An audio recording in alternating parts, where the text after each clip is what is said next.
I knew something was wrong before anyone spoke to me, before the nurse even reached my bed, because people don't look at you like that unless a story has already been told about you, and ha ha ha. At 78, you learn to read faces the way others read headlines, quickly, accurately, without emotion, and the look she gave me wasn't fear, it was preparation, the kind you give when you expect trouble but don't yet know its shape.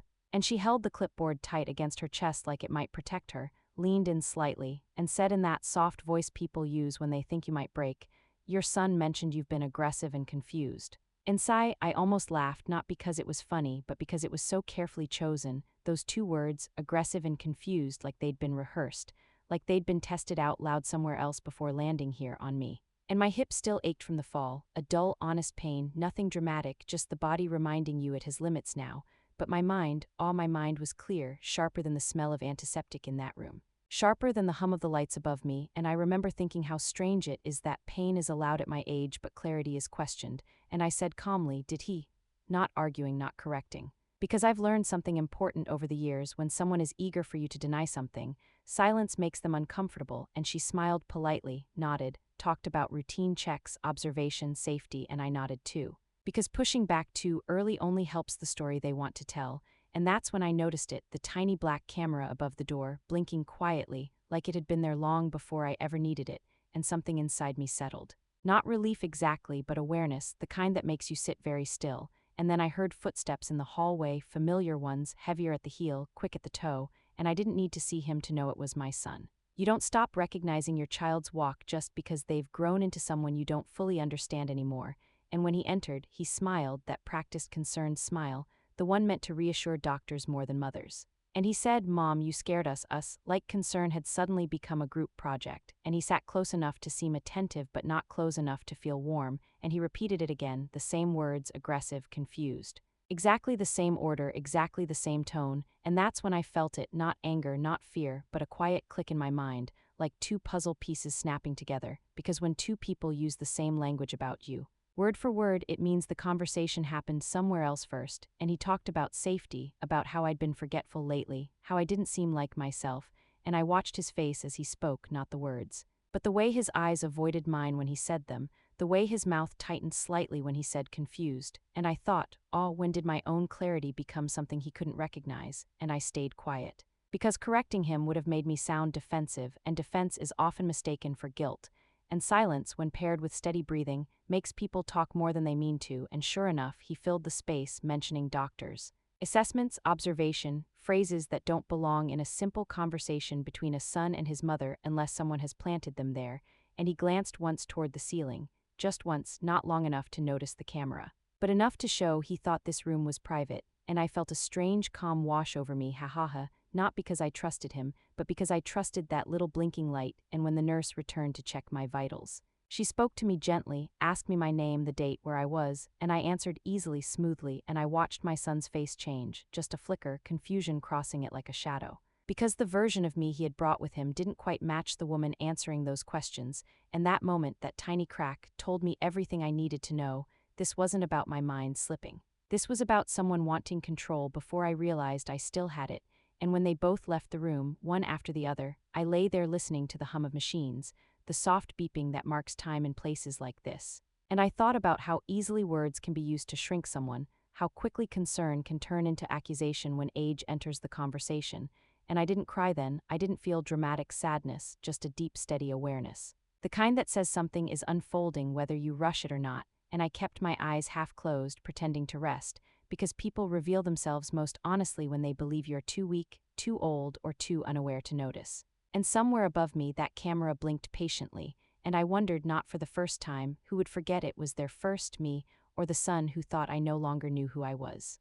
By the next morning the room felt smaller, not because the walls had moved, but because the story about me had grown, and you can feel that kind of thing, ha ha ha. The way air changes when people are talking about you somewhere you're not invited. And when the nurse came in again, her voice was careful in a new way, softer but more distant, like she was handling glass instead of a person. And she asked how I was feeling, not how I was thinking, and that difference matters more than people realize. And before I could answer, she added, "Your son mentioned you were upset earlier, upset now." Interesting how words shift. How aggressive softens into upset when it's repeated enough times, and I nodded because nodding is harmless. Nodding lets people believe what they want without feeding it, and she checked my chart, adjusted my blanket. And I noticed how her eyes flicked to the notes before looking at me, as if she were comparing two versions of the same woman, and sigh, that's a strange feeling, being measured against someone else's description of you.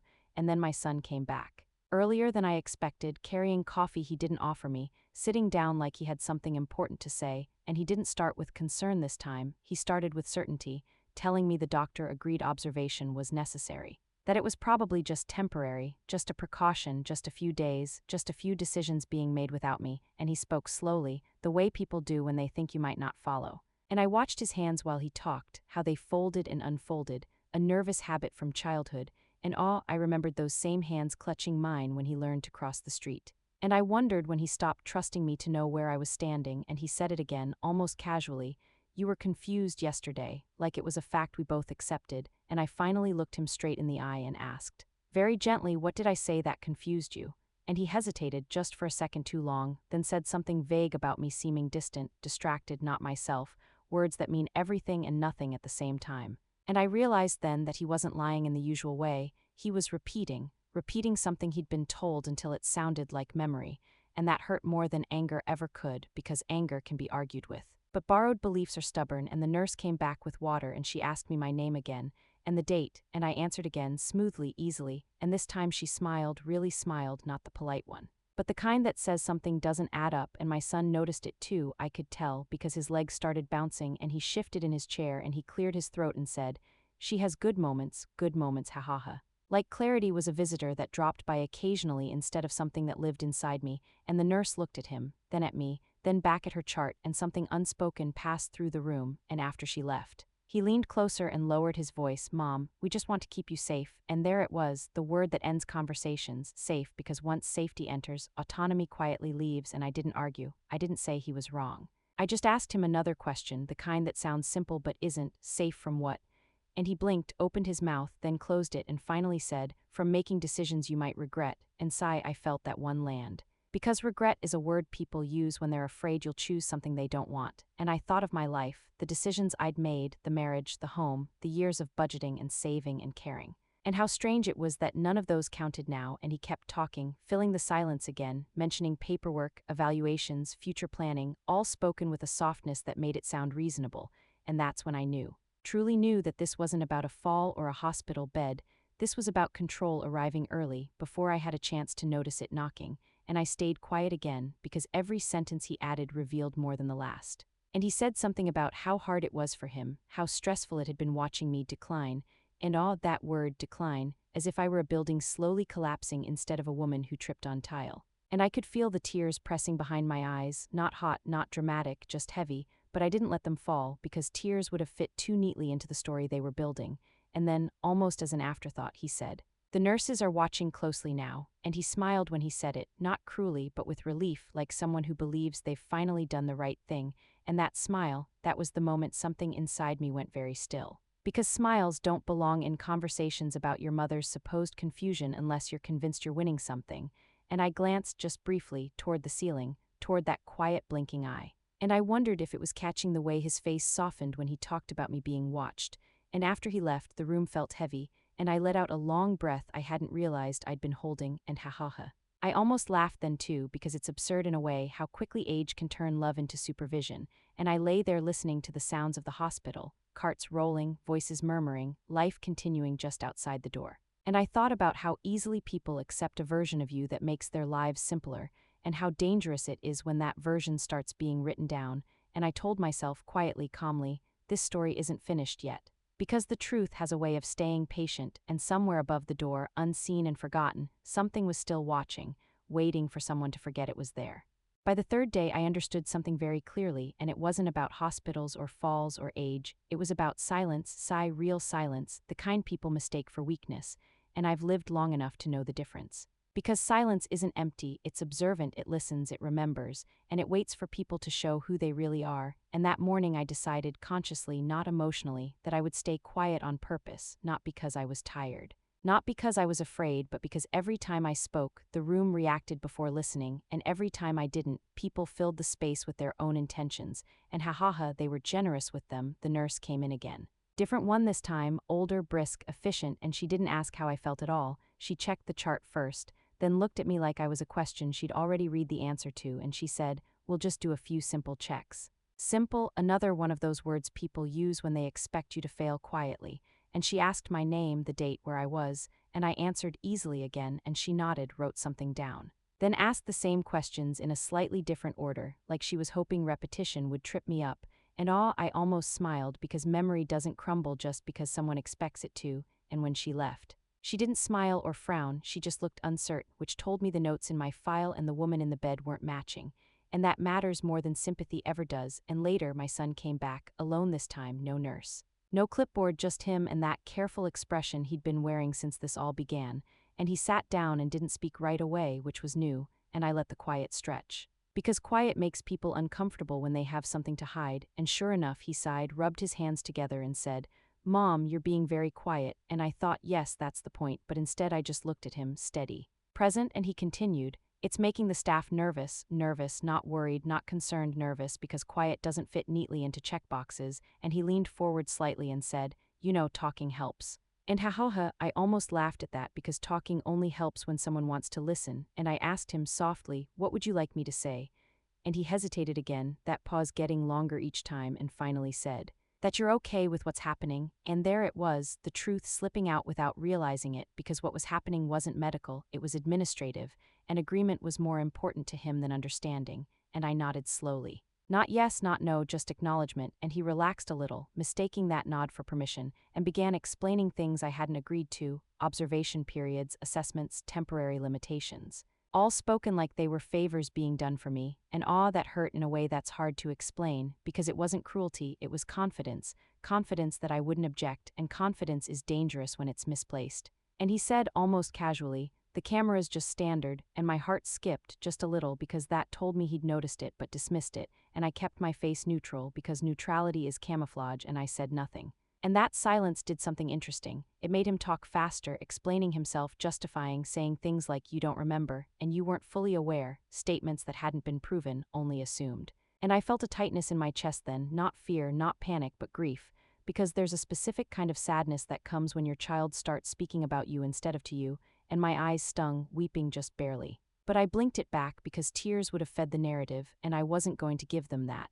And after he left, I lay there thinking about all the times in my life when silence had protected me. During arguments that didn't need winning, during moments when waiting revealed more than speaking ever could, and I thought about how people rush to fill quiet with meaning, often the wrong meaning. And that's when I realized the camera wasn't just recording sound and images, it was recording contrast, the contrast between what was said about me and what I actually did, between how I was described and how I behaved.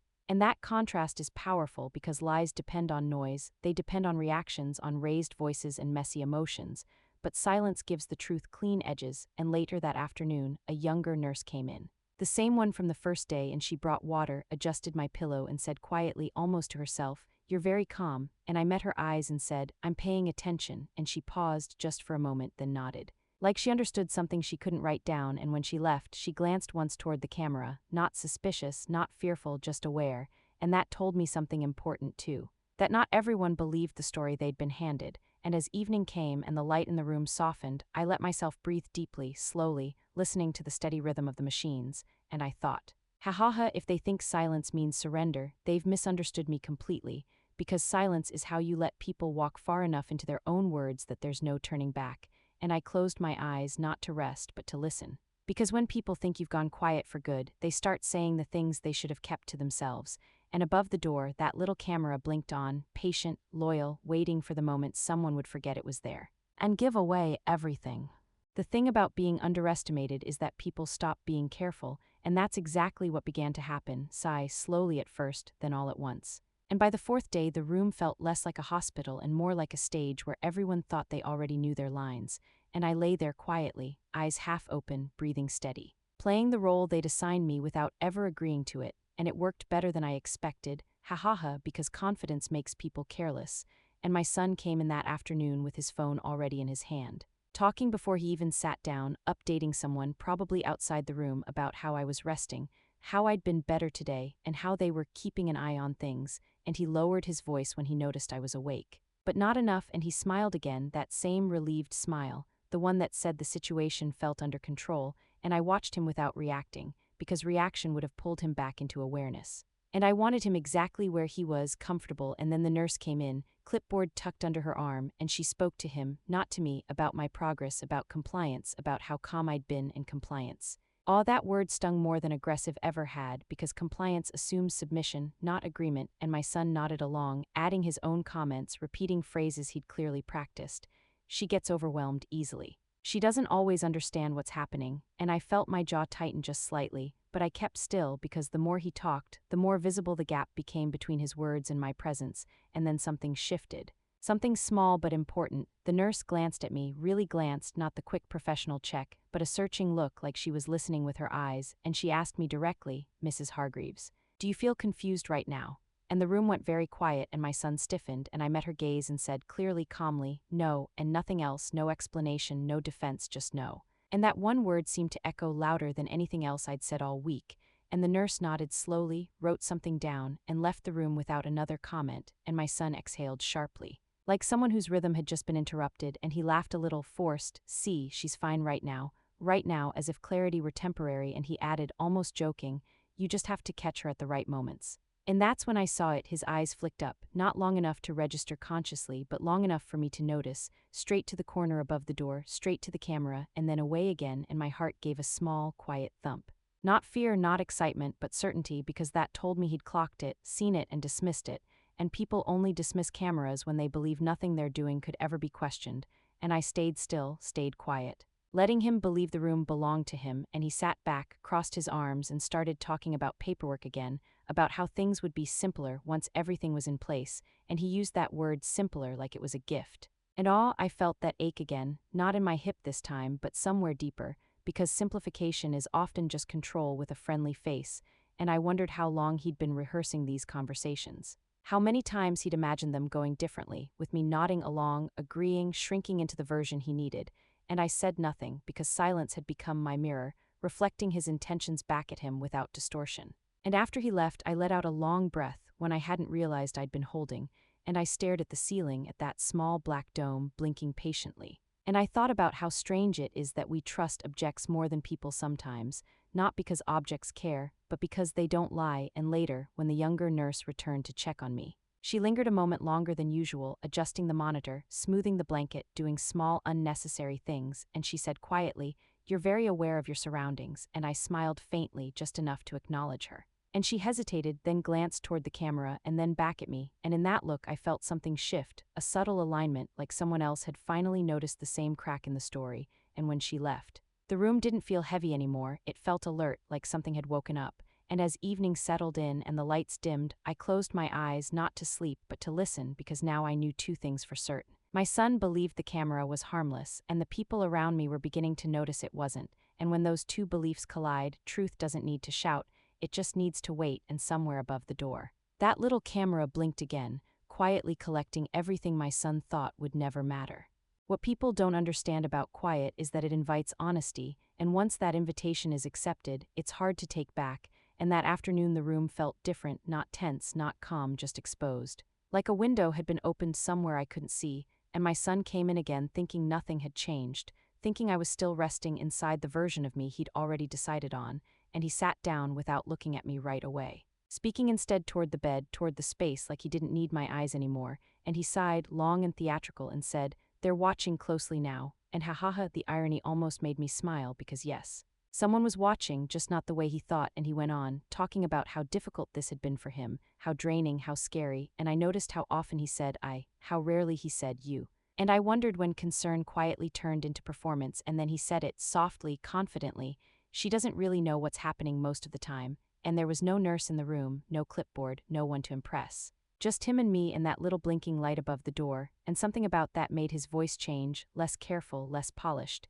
and he leaned back and crossed his arms and said, almost casually, "It's better if decisions are made for her now," and that sentence landed heavy, not because it was loud, but because it was settled, like a conclusion he'd already accepted, and I stayed still, breathing slow, eyes unfocused, on purpose. And that's when he smiled, not the reassuring one, not the worried one, but a small, satisfied smile, the kind people wear when they believe they've solved a problem, and I felt something twist inside my chest, not anger, Not even betrayal yet, but grief, the deep kind that makes your throat tighten without warning, because that smile wasn't about helping me, it was about relief. Relief that things were finally moving the way he wanted, and he continued, filling the quiet, saying how I'd always been stubborn, how age had made me difficult, how I'd refused to see reason. And every word felt like it was being added to a list, not spoken to a person, and I thought, sigh, if only he could hear himself the way the room was hearing him now. And he laughed once, a short, breathy laugh, and said, she doesn't even realize how bad it's gotten. And that laugh, that was the moment something inside me broke open. Not loudly, not dramatically, just a slow, quiet crack, and my eyes burned, weeping just enough to blur the ceiling, but I didn't move, didn't wipe them away, because tears without reaction are invisible to people who aren't looking. And he wasn't looking, he was talking, explaining, justifying, rehearsing his logic out loud, and he said, once this is official, everything gets easier, easier for him, easier for the paperwork. Easier for the future he'd already imagined without asking me if I wanted to be in it. And I wondered if he remembered the woman who taught him to tie his shoes, who stayed up late helping with school projects, who listened when he was scared, or if that woman had already been replaced by a quieter, more convenient version in his mind.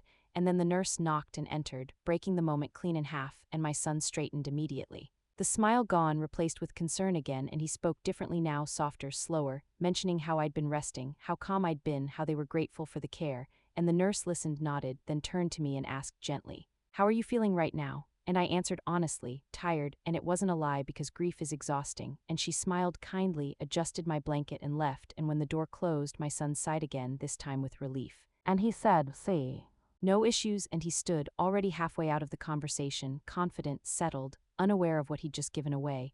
And after he left, the room felt very quiet, heavier than before, and I finally turned my head slightly. Just enough to look at that small black camera above the door, blinking patiently, and ha, I let out the softest breath of a laugh because he'd spoken freely, carelessly, smiling while describing my supposed confusion. And he hadn't noticed that the thing he thought was harmless had been listening the entire time. And I lay there replaying his words in my mind, the tone, the confidence, the relief, and I realized something important then. This wasn't a misunderstanding, it wasn't overprotection, it wasn't panic, it was planning, and that realization hurt more than anything else so far, because plans don't change easily, and I closed my eyes not to escape, but to steady myself, because once a plan is exposed, it has a way of unraveling on its own. And somewhere above me, forgotten and ignored, the camera kept blinking, holding on to every word, every laugh, every smile, waiting for the moment when someone would finally press play and hear the truth exactly as it had been spoken. That night, after everyone left and the hallway sounds softened into distant echoes, I lay awake staring at the ceiling, replaying his words over and over, not the meaning, but the tone, sigh, because tone tells you what truth is hiding. And his had been relaxed, almost pleased, and that realization settled into me like cold water, steady and undeniable. And I understood then that waiting was no longer passive, it was active, because once someone believes they've won, they stop guarding themselves. And the next morning proved that perfectly. My son arrived earlier than usual, confident, brisk, already mid-sentence as he stepped into the room, talking to someone on his phone about progress and next steps, and he ended the call quickly when he noticed I was awake, smiling like he'd been caught doing something harmless, and he sat down and said, we're almost through this. Almost like there was an end date already scheduled without me, and I stayed quiet, letting him continue, because he needed an audience more than a response, and he talked about meetings. About how the hospital was being cooperative, about how paperwork moved faster when people agreed, and that word again, agreed, as if agreement had ever been asked for, and he leaned closer, lowering his voice and said, once this is finalized, you won't have to worry about anything. And I almost sighed out loud at that, because people who say you won't have to worry are usually the ones deciding what you should fear. And then he said something that chilled me. Not because it was cruel, but because it was casual. You don't really need to understand all of it. And I felt my throat tighten, not from confusion, not from weakness, but from the sheer weight of being erased while still breathing. And I wondered how many people before me had been quietly rewritten this way, by someone smiling, someone familiar, someone trusted, and I remained still, eyes soft, hands folded, giving him exactly what he thought he was seeing. And that's when he relaxed completely, leaning back, crossing his arms and talking freely again, explaining how difficult I'd become, how stubborn, how resistant to help, and he laughed lightly, shaking his head, and said, she always was like this, like my entire life could be reduced to an inconvenience. And something inside me steadied then, not hardened, just aligned, because clarity arrived fully in that moment. This wasn't about my safety, it was about his control, and the camera above the door blinked quietly, unnoticed, patient, and I thought, if you're listening to this story right now and something in it feels familiar, if you've ever felt spoken over, Dismissed or quietly managed while being told it was for your own good, maybe you should stay with me. Sigh, subscribe if you want to hear more stories like this, because sometimes the quiet truths are the ones that matter most. And when he finally left, satisfied, confident, I didn't cry right away. I just lay there breathing, letting the moment pass through me, and later, when the nurse came in to check my vitals, she lingered again, asking simple questions. Watching closely, and this time she didn't look uncertain, she looked thoughtful, and she said, almost casually, "Your son seems very invested," and I met her eyes and said nothing, because sometimes silence is the safest answer, and she nodded, as if I had confirmed something without words, and when she left, I felt a strange calm settle over me, because I knew now that I didn't need to speak yet. Everything that needed to be said had already been said, just not out loud. And that afternoon, I watched the light move slowly across the floor, listened to the distant sounds of life continuing beyond my door, and I thought about patience, about how truth doesn't rush. It waits until the moment when denial becomes impossible, and I realized something else too, something almost ironic.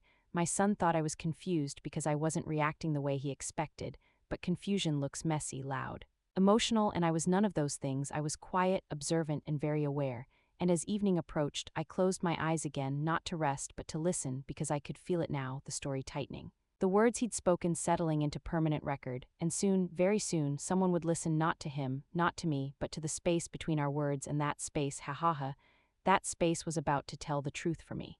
The moment arrived quietly, the way important moments usually do, without warning, without drama, just a soft shift in the air that told me something had changed. And it happened late in the afternoon when the younger nurse came in carrying a tablet instead of her usual clipboard, and she didn't smile this time, not because she was unkind, but because she was focused. And she closed the door gently behind her, not all the way, just enough to create privacy without secrecy, and she said my name in a steady voice, Mrs. Hargreaves, and sigh, I knew then this wasn't another check-in. And she pulled the chair closer to my bed, closer than anyone had before, and lowered her voice. I reviewed some footage, and my heart didn't race, it didn't skip, it simply settled, like something that had been waiting finally heard its cue. And she turned the tablet toward me, adjusting the brightness, and for a second I hesitated, not because I was afraid of what I'd see, but because seeing the truth and knowing it are two very different things, and then she pressed play. And there I was on the screen, smaller, flatter, framed by white sheets and sterile walls, quiet just like I remembered, and then my son entered, confident, relaxed, and I watched him the way strangers watch someone they don't yet trust. And it was strange, seeing your own child as evidence, and his voice came through clearly, every word crisp, unprotected by context or intention.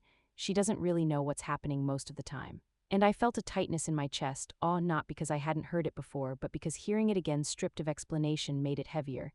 And then came the smile, the one I couldn't stop thinking about, small, satisfied. Barely there, and it was unmistakable on the screen, and the nurse paused the video right there, right on that smile, and she didn't say anything at first. She didn't need to, because silence sometimes speaks louder than outrage. And she said quietly, "This is not concern," and I nodded, my throat too tight for words, and she scrolled forward, showing another moment, another casual sentence, another laugh, each one stacking neatly on top of the last, forming something undeniable, and sigh, I felt tears well then, not rushing, not spilling, just resting behind my eyes, because there it was, proof, clean and unarguable, and proof doesn't comfort the way people think it does, it clarifies. And clarity can hurt, and the nurse set the tablet down and said, "We need to escalate this," and her voice held no doubt, no hesitation, just responsibility, and she explained gently what would happen next, reports, reviews. Conversations I wouldn't have to lead, and I listened, nodding slowly, feeling both lighter and heavier at the same time. Lighter because I wasn't imagining anything, heavier because imagination would have been kinder, and she stood to leave. Then paused at the door and said something that surprised me. "You stayed very calm," and I let out a small breath halfway between a laugh and a sigh and said, "I was paying attention," and she nodded like that answered everything, and when she left, the room felt different, not safe exactly, but aligned, like the truth had finally found its place in the room with me. And later, when my son returned, he walked in with the same confidence, the same easy tone, unaware that the ground beneath him had shifted, and he started talking immediately about how things were progressing, how everyone was being cooperative, and I watched him with a new kind of stillness, not the silence of waiting, but the silence of knowing, and he noticed it because people always do, and he paused, frowning slightly. "What?" he asked, and I looked at him, really looked, and for the first time I didn't feel the urge to protect him from what he'd done. And I said simply, "They reviewed the footage," and his face changed, not dramatically, not explosively, just a subtle tightening around the eyes, a flicker of something that looked very much like fear, and he laughed it off quickly, too quickly. What footage? And I didn't answer because the truth was already doing its work, and he shifted in his chair, glanced up toward the ceiling, really looked this time, and the color drained slightly from his face, and ha, that was when I knew. He finally remembered the camera, and the room went quiet, thick and heavy, and I felt the tears finally slide down my cheeks, not because I was weak, but because something precious had broken, something that couldn't be put back together. And he stood abruptly, muttering something about needing air, and left the room without another word, and I stayed there, breathing slowly, wiping my face with the back of my hand, feeling the weight of what had just happened settle into my bones. Because the truth had been heard, and once truth is heard, it doesn't matter how loudly someone denies it. It has already changed the shape of everything, and I lay back against the pillow, exhausted but steady, knowing this wasn't the end yet. Because exposure doesn't end a story, it only forces it to move forward, and somewhere down the hall, footsteps hurried, voices lowered, and I understood, with a quiet certainty, that the next time my son came into that room, he wouldn't be smiling anymore. When he came back, the room didn't welcome him the way it had before, and that wasn't imagination.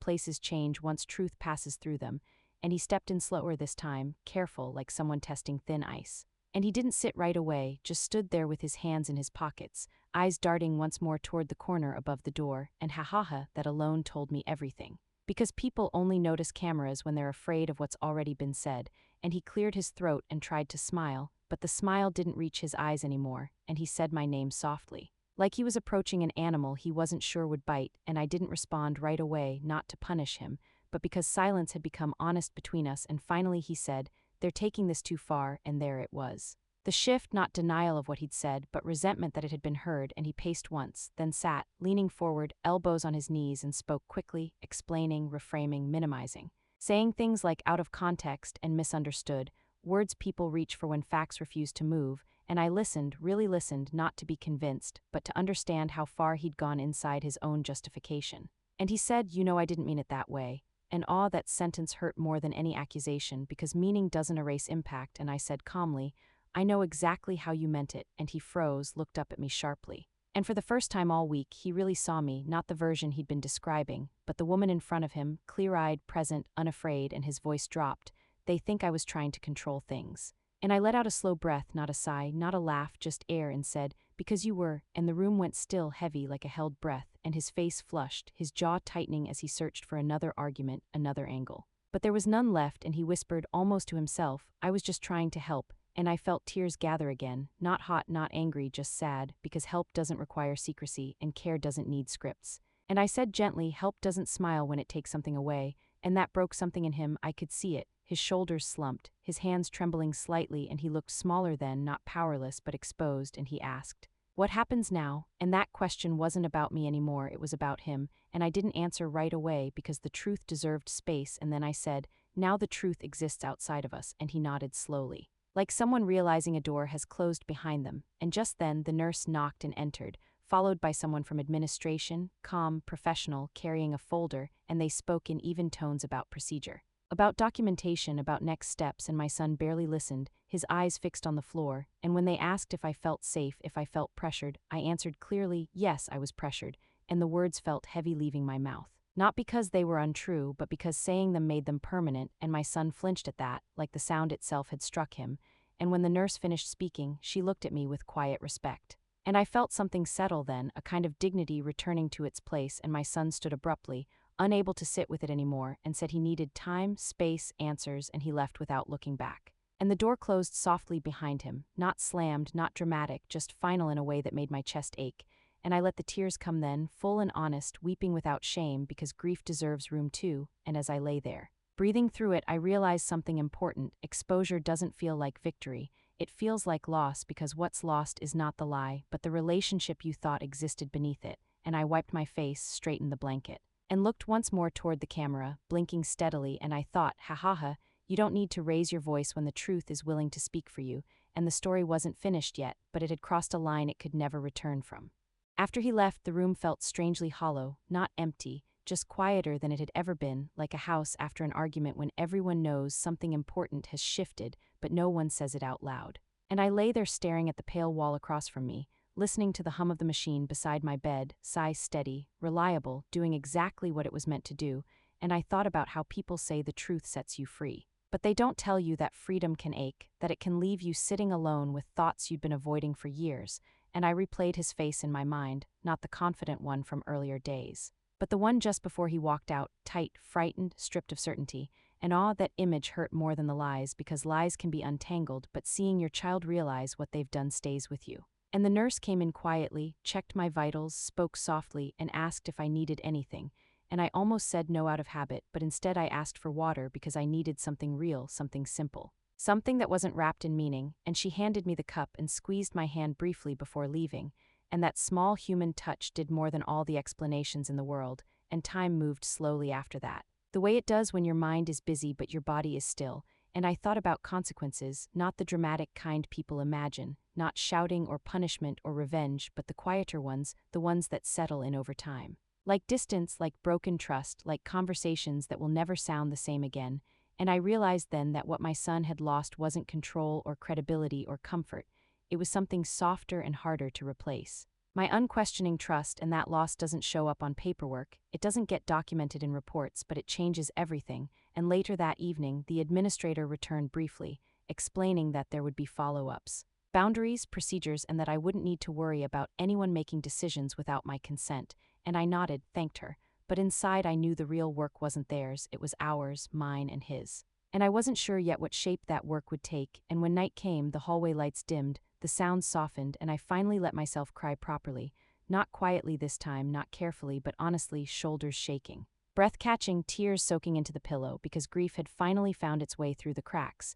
Grief for the son I thought I had, grief for the ease we'd lost, grief for the way love can turn complicated without warning. And I didn't stop myself, because strength doesn't mean never crying, it means knowing when crying is earned. And after a while the tears slowed, my breathing steadied, and exhaustion took over, and I slept, not deeply, but enough. And in the morning, sunlight crept in through the window, soft and ordinary, and I woke with a strange clarity, not about the situation but about myself. I was still here, still thinking, still choosing, still whole. And that mattered more than any report ever could. And when my son returned later that day, he didn't come in with confidence or excuses. He stood at the door for a long moment before entering, and when he did, his shoulders were slumped. His voice quieter, and he didn't sit right away, just said my name and waited, and I looked at him, really looked, and saw a man who had lost his footing, not a villain, not a hero. Just someone who had crossed a line and finally understood it, and he said, "They explained everything," and I nodded, and he swallowed hard and said, "I didn't think it would go this far," and I answered truthfully, "It already had." And he closed his eyes briefly, like that hurt to hear, and then he said something that surprised me,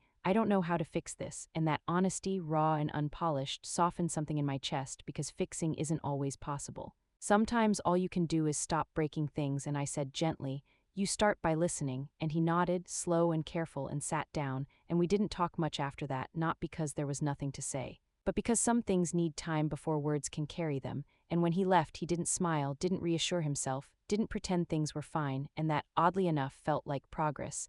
And as the day went on, I thought about what this would cost him moving forward, not legally, not publicly, but internally, the awareness that he had almost erased someone who loved him, the memory of that smile caught on camera. The knowledge that trust once broken doesn't come back the same, and I hoped quietly that it would make him kinder, more careful, more willing to question his own certainty. And as for me, I felt tired but steady, sad but clear. And I understood that the story wasn't ending with punishment or triumph, it was ending with truth sitting where lies had been, and that is never painless, but it is necessary. And I lay back against the pillow, breathing slowly, letting the room settle around me, knowing that what came next wouldn't be easy for either of us, but also knowing this: once the truth is seen, it cannot be unseen, and everything that follows has to adjust to that reality, whether we're ready or not. They discharged me 2 days later, not because my body had suddenly healed, my hip still ached, still reminded me when I moved too fast, but because there was nothing left to observe about my mind, no more questions to ask, no more boxes to check. And the nurse who wheeled me toward the exit smiled at me in a way that felt different from the first day, not cautious, not prepared, just respectful and sigh, that mattered more than I expected. Because respect returns something you don't realize has been taken until it's given back.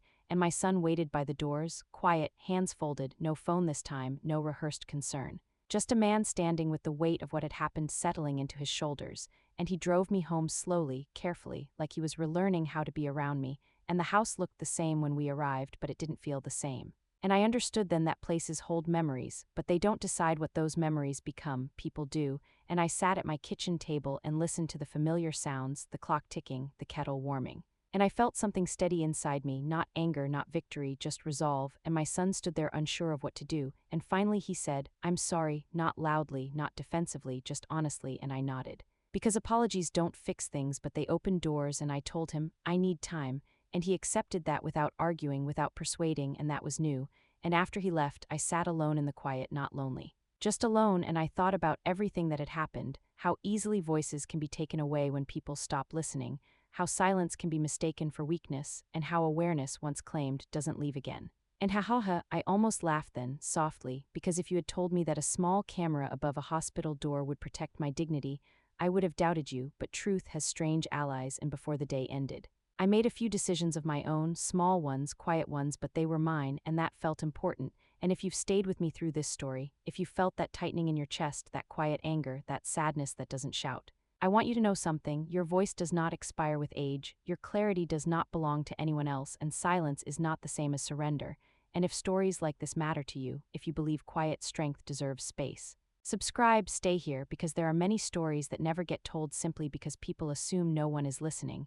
And I open my windows each morning now, let the air move through the house, let the light fall where it wants. And I live deliberately, not loudly, and when I think about my son, I don't think about what he tried to take, I think about what he learned, and I hope it stays with him, because lessons learned this way are heavy. But they're also necessary, and I'm still here, still thinking, still choosing, still myself, and that is how the story truly ends, not with exposure, not with blame, but with a woman who refused to disappear. And if you've ever been told you're too old, too quiet, too unaware, remember this: awareness doesn't announce itself, it waits, and when it speaks, it doesn't need to shout to be heard.